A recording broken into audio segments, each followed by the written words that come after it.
Super Saturday treats us with Chelsea versus Watford at Stamford Bridge. I'm bringing you the press conference from that game and more importantly, the predicted XL. Stay tuned. I'm not fully recovered. From what you ask? From Wednesday night. Wednesday night absolutely shattered me. Emotionally, it really shattered me. Onwards and upwards, who cares? We move on to the next game. 3 points are integral in this game. So, I'm going to go through the press conference, give you all the latest news with players regarding injuries, and we're going to go through the starting XL. Additionally, we're going to talk about some tactics at the very end, and I'll give you a score prediction. Make sure you stay tuned for that. Let's go. Before we get started, I want to thank all of you guys. June was the biggest month for my channel. I gained over 1,000 subscribers. Can you just deep it? I gained 1,000 in 1 month. Thank you very much for everything you guys have done. I really appreciate it. We're going to grow together. So hit that like button, subscribe to the channel. And once again, thank you. Let's make July a memorable one as well. Press conference time, baby. Let's go. Roll out. Next game. Frank Lampard had his press conference. And obviously, he was going to be asked about Hakim, Ziyech and Timo Werner. Their seasons are over at Ajax and at Leipzig. So what does it mean? Well, he says he doesn't know whether they can join training officially because of quarantine rules. But they're going to be in London. Ziyech will join before Werner. Werner's going to have some time off. And other than that, that's great news for me. I want them in around the squad, integrated, feeling part of the team. And that's going to be blessed. Team news? Well, let me give you the team news. Frank said that Fikayo Tomori is 1 week away. And boy, do we miss him. We need a proper centre-half. And then Mateo Kovacic is out for potentially 2 weeks with an Achilles injury. He's got a little niggle in his Achilles. They don't want to risk him. But boy, oh boy, are we going to miss him. He's a very good player on the ball. And if anything, in a scrappy game like against Watford, he would have been very necessary for being press resilient. Transfer news. Transfers.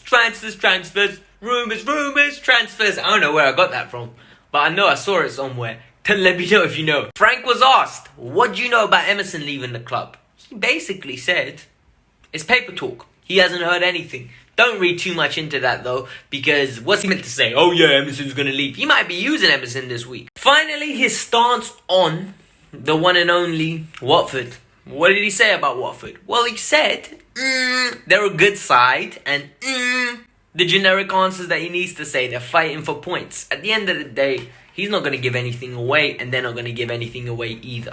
So, we know what we're going to get. Troy Deeney, Ismail Sarr, and more importantly, Derefeo on that left-hand side. Pereira causing us all sorts of problems. It's going to be a tough game. Those were the main takeaways from the press conference. Let's get into the predicted XL. In goal is going to be Kepa. Who are you going to play? Willy Caballero? No, thank you. Playing Kepa. We're riding out till the end of the season. I've lost faith in this man. I'm not going to lie to you though. It was the last straw. For me, it was the last straw. I've lost faith. I'm sorry. I don't want to be one of those fans, but I've lost faith. Look, right back is going to be captain. Cap is going to get the shout. Cesar Azpilicueta will start the game, even though he doesn't deserve it. I think he's going to be playing alongside the two centre-backs of Big Kurt Zouma and Antonio Rudiger. For me, Rudiger shouldn't be wearing a Chelsea top for the next 3 games after his performance the other day. But it's easier to drop Christensen than to drop Rudiger. Because Frank has this undoubtable, loyalty towards Rudiger. I don't understand it. I think left back, Emerson's going to come in. And this is your shot, Papinho. I need you to perform now. I really do need you to perform. I don't care. I don't want to see Alonso in a Chelsea kit one more ever again. I'm getting nightmares. I woke up last night with a nightmare. I swear to God. I thought Alonso was starting again. The midfield 3. We're going to go with a midfield 3. And I personally think N'Golo Kante is going to be at the pivot one more time. I don't like it. I don't like it at all. You know my feelings on it.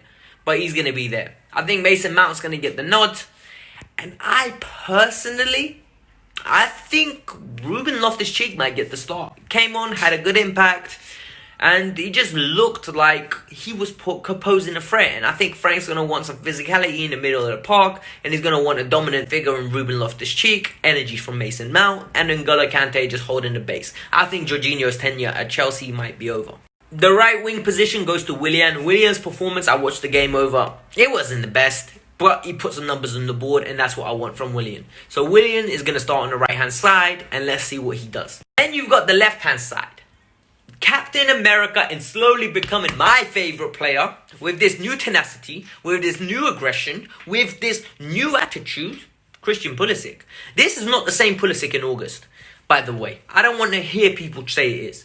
I think Christian Pulisic is a new and improved player. I think the signing of Hakim, Ziyech and Timo Werner has really made him evaluate his future at the club, and he knows he has to start working. And this is the reward you get from hard work, kids.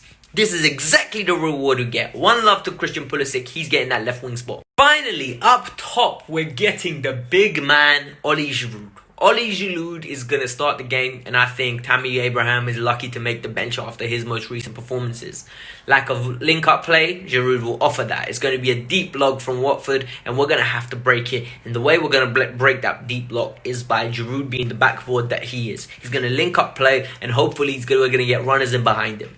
I genuinely think that's the only way we're going to beat them, is by being dynamic and creative in the final third. We need to be brave, we need to be audacious, and Giroud will help us do that. Score predictions. You lot know I hate doing this part. I think we're going to win 2-1. I think it's going to be tight, it's going to be cagey, but we're going to get the points on the board. I'm trying to be positive, and I genuinely don't see us losing another game. Like, this game, we cannot lose. Literally, we lose this game, top 4 gone. That's how deep it is. That's how serious it is. So let's count our lucky stars. Tell me in the comments below what is going to be your prediction. What do you think is going to happen? Let me know. Make sure you do. Because if you made it this far, it's one way of letting me know that you made it this far. So do it, bruv. Help me out. Guys, you know what we're going to have from Watford. Watford are going to attack us. Watford are going to be one of those teams that hit us on the break, and they're going to be potent. They've got Troy Deeney holding the play up, and I think it's going to be important to bring on Kurt Zouma, because I don't want to see Christensen versus Troy Deeney. I think it'll be bullying.